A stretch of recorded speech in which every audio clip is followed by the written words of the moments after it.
Day 24, Righting Wrongs. We've been introduced to Bud in the stack of 20s and started by asking the first of the 7 important questions. Is it true? But we need to ask a few more questions before deciding what to do and say about Bud. For question number 2, we have to ask, is it wrong? You saw Bud take a stack of 20s out of the cash register and put them in his pocket. It looked like he was stealing, but maybe not. Perhaps he was asked by the manager to bring the 20s to the back office. Maybe the ski shop owed Bud some money and he was justified in taking it. And even if Bud really stole the money, maybe his conscience got the better of him later in the day and he quietly put it all back. Before we say something about Bud, we have to be certain that what he did was genuinely wrong. If we aren't sure, the right approach is to judge Bud favorably and assume the best about him and the money.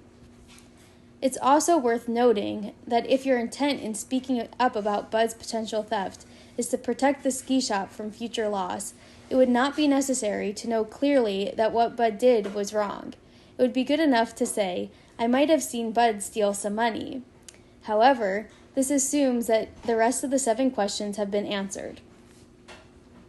As Sally Kratchok, the CEO and co-founder of a women's investment platform, notably said, assume the best intent in others around you. You will often be right, and even when you're not, people can rise to your view of them. The next question we need to ask is, did I speak to the offender first? The first person to speak to about Bud's potential theft is Bud. Perhaps Bud will sufficiently explain why he took the 20s and put the concern to rest. Or perhaps rebuking Bud about the theft will encourage him to admit what he did to the owner of the ski shop and return the money.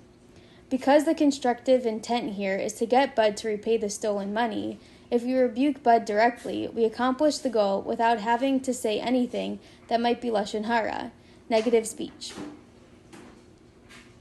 On the other hand, if you know confidently that Bud won't listen to your rebuke, you don't have to offer it.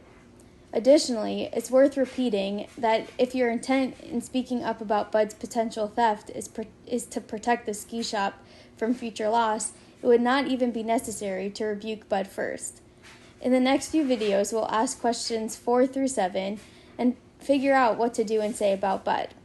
Until then, today's Daily To-Do asks you to look for an opportunity to speak directly to someone who you feel concerned about and not to speak about them to others.